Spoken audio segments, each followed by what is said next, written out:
నమస్కారం అయ్యా. నమస్తే శంకరయ్య, ఏంటి ఇలా వచ్చావు? ఏమీ లేదండి అయ్యా, అమ్మాయి గారికి పుట్టింటి నుంచి సారి పంపించారు. ఓహో అలాగా. అమ్మా గౌరీ,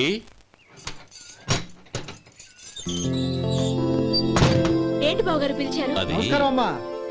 ఏం లేదమ్మా, అయ్యగారు మీకోసం సారి పంపించారు. ఈ లిస్టు ప్రకారం అన్ని సరిగ్గా ఉన్నా లేవో చూసుకోండి.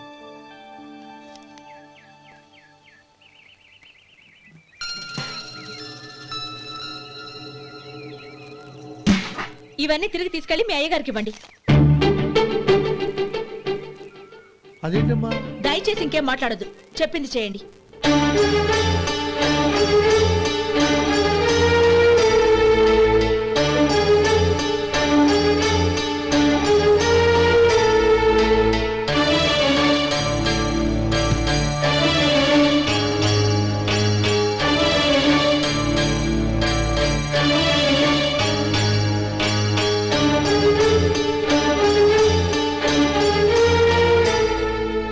ఏంటి గౌరీ నువ్వు చేసిన పని?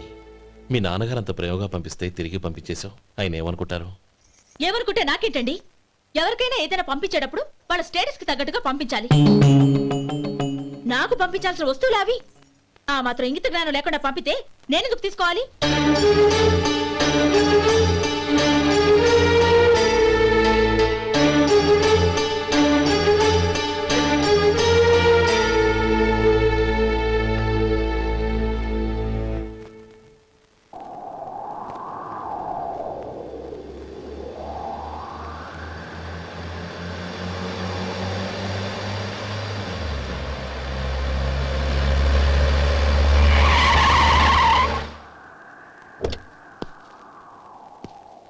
గౌరీ, గౌరీ,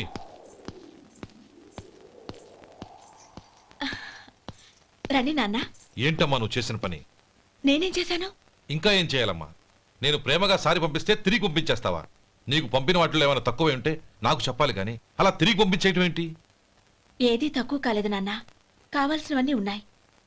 కానీ ఉండకూడదు కూడా ఒకటి ఉంది. ఏంటమ్మా అది? ప్రతి వస్తువు మీద నా పేరు. అందులో తప్పేముంది? నాన్న, ఎప్పుడైతే నేను ఇంట్లో కోడలిగా అడుగు పెట్టానో అప్పుడే వీళ్లలో మనిషిని అయిపోయాను. మీరు పంపిన వస్తువులు ఇక్కడుంటే అవి చూసినప్పుడల్లా వాటి మీద నా పేరు కనపడి ఇది నీది అని గుర్తు చేసి నన్ను పరాయిదాన్ని చేస్తాయి. అది కాదమ్మా. ఇంకేమీ చెప్పకండి నాన్న. పాలలాంటి ఈ ఇంట్లో నన్ను పంచదారలా కలిసిపోనివ్వండి. 10 కాలాల పాటు నన్ను తీయగా బతకనివ్వండి. I'm very happy with what I have here. దయచేసి ఇంకేమీ పంపడానికి ప్రయత్నించకండి ప్లీజ్. కూతురుగా మీ కోరిక తీర్చలేకపోయినందుకు నన్ను క్షమించండి నాన్న. ఈ ఇంటి కోడలిగా నా బాధ్యత నెరవేర్చేలా దీవించండి.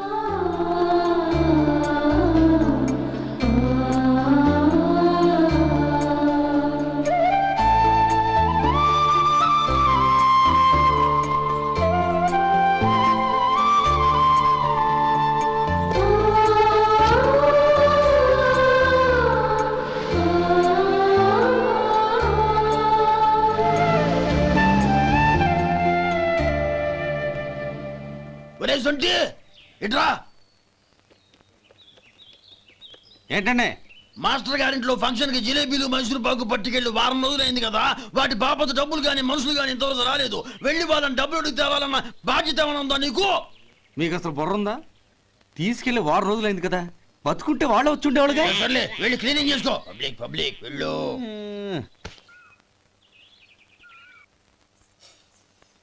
మా అమ్మగారు నన్ను ఆశీర్వదించండి.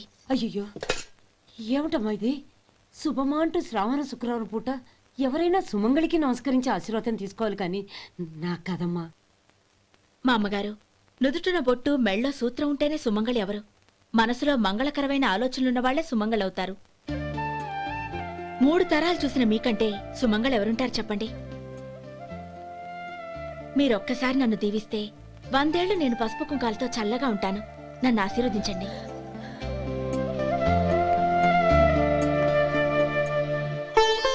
లేమ్మా,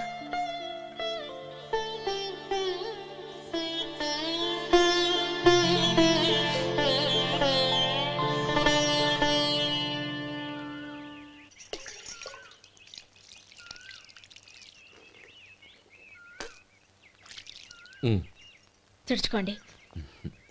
గౌరీ వంటలు అదరగొట్టేశావు. థ్యాంక్స్ అండి. రే ఇలాంటి భోజనం తిని చాలా కాలం అయిందిరా. రసం బ్రహ్మాండం. అనయ్య నువ్వు వేసుకున్నావా? వేసుకోవడం ఏంటి, 2 చెంబులు గడగడ తాగిసా. బ్రేవ్ వదినా అన్ని వంటలు అద్దరిపోయాయి. అమ్మా కూరల్లో మసాలా పొడి వేసావా లేక మసాలా నూరి వేసావా? నూరే వేశాను బావగారు. అది అందుకే అంత రుచిగా ఉంది. నేను చెప్పేగా. కానివ్వండి.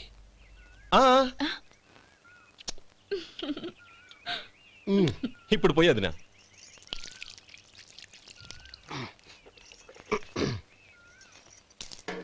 అనయ్య ఏమండి మరిది గారు, నా వంట గురించి మీరేం చెప్పలేదే? దోసకాయ పచ్చడి చాలా బాగుందండి. తన్ని నన్ని తానని నన్ని. థ్యాంక్స్ వదినా. తీసుకోండి.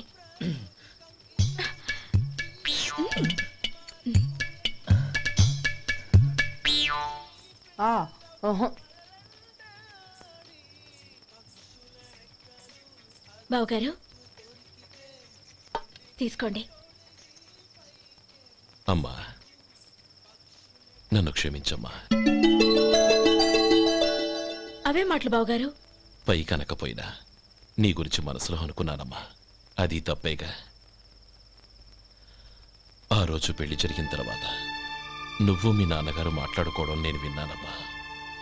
నువ్వెక్కడ నా తమ్ముడిని నా నుంచి దూరం చేసేస్తావోనని భయపడ్డాను. కానీ నిన్న నువ్వు మీ నాన్నగారికి ఇచ్చిన సమాధానం విన్నాక నా మనసు కుదుటపడింది. నేనెక్కడ కష్టపడిపోతానోనని మా నాన్నగారి భయం. డబ్బుంటే కష్టాలేవి దగ్గరికి రావని నమ్ముతారాయన. అసలు అవసరానికి మించిన డబ్బే అన్ని అనర్థాలకు కారణమని మా నాన్నగారు ఇంకా తెలుసుకోలేదు. ఆయన తృప్తి కోసం ఆ రోజు నేను సరే అన్నాను. శభాషమ్మా, చాలా గొప్ప మాట అన్నావు. మేము పాలో నీళ్ళో మాకు తెలియదు గాని నువ్వు మాత్రం పచ్చదనవేనమ్మా. నువ్వు మా ఇంటి కోడలిగా రావడం నిజంగా మా అందరి అదృష్టం. నిజమమ్మా. ఆ అదృష్టం మీది కాదు బావగారు, నాది.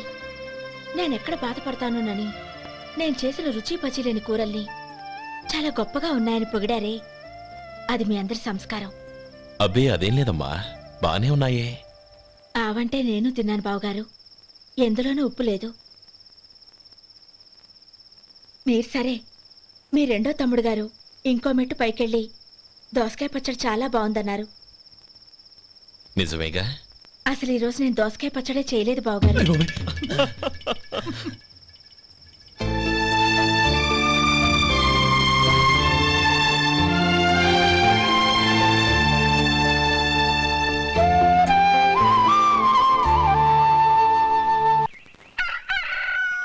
దమ్ము కొట్టి 3 గంటలైంది. 4కి పీకేస్తుంది. సరే సుబ్బారావు, సాయంత్రం ఇంటి దగ్గర కలుద్దాం. వస్తాను. అలాగే. సుబ్బారావు గారు ఇలా రండి. అవును, నా పేరు మీకెలా తెలుసు? మీ పేరు ఒకటే కాదు, మీ గురించి చాలా తెలుసు. చాలా తెలుసా? ఏంటవి? కంగారు పడకండి. అవును, మీరు బీడీఎం స్టైల్ గా కలుస్తారంటగా? మీకెవరు చెప్పారు? అదే, మీ గురించి అన్ని నాకు తెలుసు అని చెప్పానుగా. ఏది బీడీ ఒకసారి కాల్చండి. ఏం లేదు బాబు, బీడీ కట్ట ఇలా తీసి దాన్ని ఇలా నలిపి అందులో నుంచి ఒక బీడీ తీసి ఇలా స్టైల్గా. అదేంటి? ఒక చిన్న చేంజ్. ఓ పని చేద్దాం, బీడీ నేను కలుస్తాను, నా స్టైల్ అలా ఉందో మీరు చెప్పండి. అగ్గిపెట్టి ఉందా? లేదు. లేదా? లేదు. అగ్గిపెట్టి కూడా లేకుండా ఎందుకయ్యా బయలుదేరా? పైగా పెద్ద స్టైల్ ఒకటి. వెళ్ళాలా, వెళ్ళి పని చూసుకో. పొద్దున బలింటోడు దొరికడరా బాబు.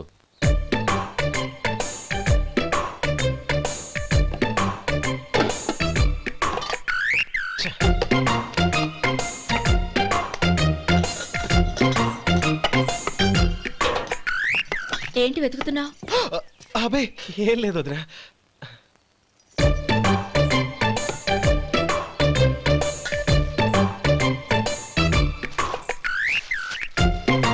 నువ్వు వెతికే దీనికోసమేగా. పర్వాలేదు, తీసుకో. తీసుకో. థ్యాంక్ యూ వదినా.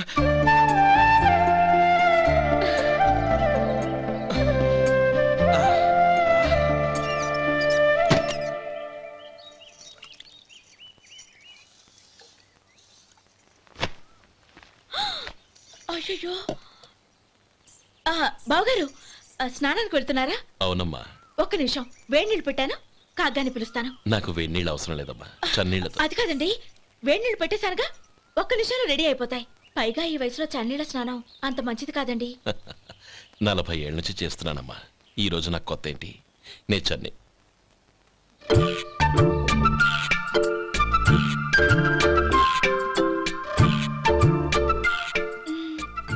శేఖరవా, దానికి మీరు కాపలా. గొప్ప వదిన, గొప్ప మరిది. బాగుంది. ఏం కాలుస్తున్నాడు? బీడి. బీడి ఎలాగూ కాలుస్తున్నాడని తేలిపోయిందిగా. అడ్డమైనవి కాల్చి ఆరోగ్యం పాడు చేసుకోదని చెప్పు. అవేవో దూది పెట్టిన సిగరెట్లుంటాయంటగా, ఫిల్టర్. అవే వాటిని కాల్చమని చెప్పు. ఇదిగో నేను చెప్పినట్టు చెప్పుకో.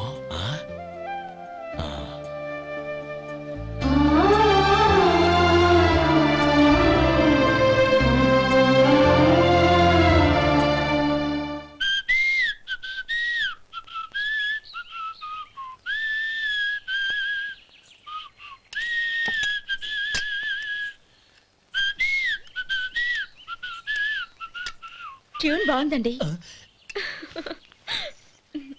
కాఫీ తీసుకోండి. అక్కడ పెట్టండి. నేను ఇస్త్రీ చేస్తాను, మీరు జరగండి. పర్లేదు. అది కాదండి, మీరు వెళ్ళి త్వరగా స్నానం చేసి రెడీ అవ్వండి, ఈలోగా నేను చేసి పెడతాను. పర్లేదండి. నా బట్టలు కూడా ఇస్త్రీ చేసుకోవాలి, మీరు వెళ్ళండి. అలాగేనండి. అయ్యో, కాఫీ తీసుకెళ్ళండి. కాలుతుంది, జాగ్రత్త.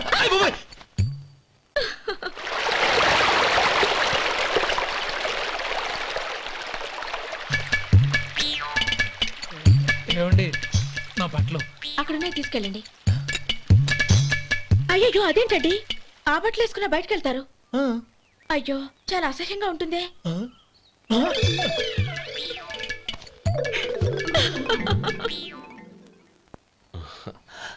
ఆహా రేయ్, వాసన అదిరిపోతుంది.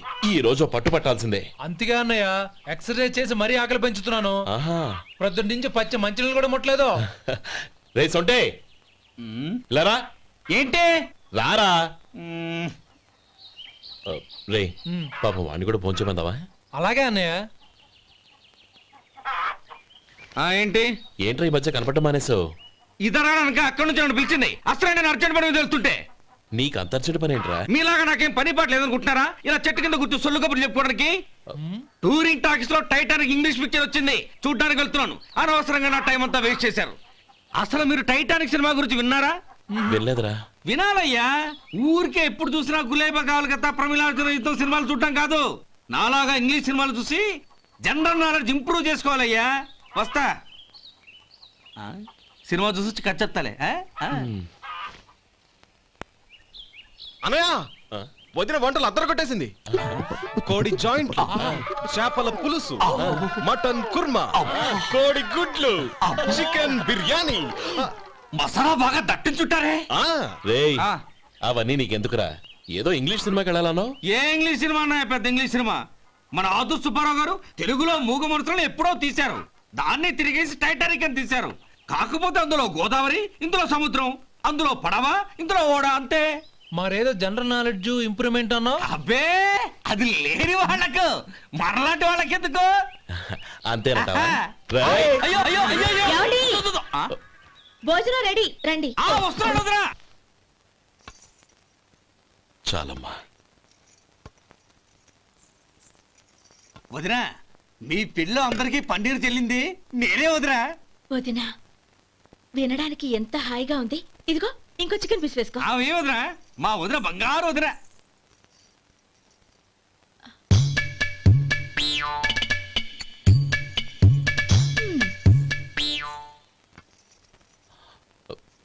ఇంకో ముక్క వేయనా? అదేంటి గౌరీ, తమ్ముడికి చికెన్ అంటే చాలా ఇష్టం, వాడికి వేయలేదే? అయ్యయ్యో, ఈయన మీ తమ్ముడా? నాకు తెలీదండి. ఒక్కసారైనా నా మొహం చూసి మాట్లాడాలిగా, ఒక్కసారైనా నా నొదినాన్ని పిలవాలిగా, అప్పుడేగా తన నా మరిదని నాకు తెలిసేది. వాడికి చిన్నప్పటి నుంచి కాస్త సిగ్గెక్కువమ్మా. కాస్త ఎక్కువైతే పర్వాలేదు బావగారు, ఈయనకి మరీ ఎక్కువ. చూడు గోపి, ఎందుకు సిగ్గు? అన్న భార్యని వదినమ్మ అంటారు. అంటే వదిన అమ్మతో సమానమన్నమాట. అమ్మని చూసి ఎవరైనా సిగ్గుపడతారా?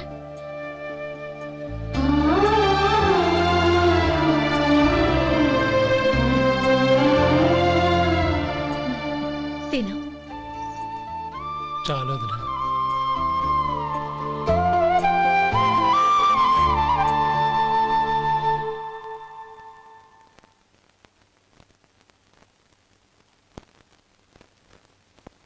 హ్యాపీ బర్త్డే రమ్మనవుడా. హ్యాపీ బర్త్డే అన్నయ్య. పుట్టినరోజు శుభాకాంక్షలు బావగారు.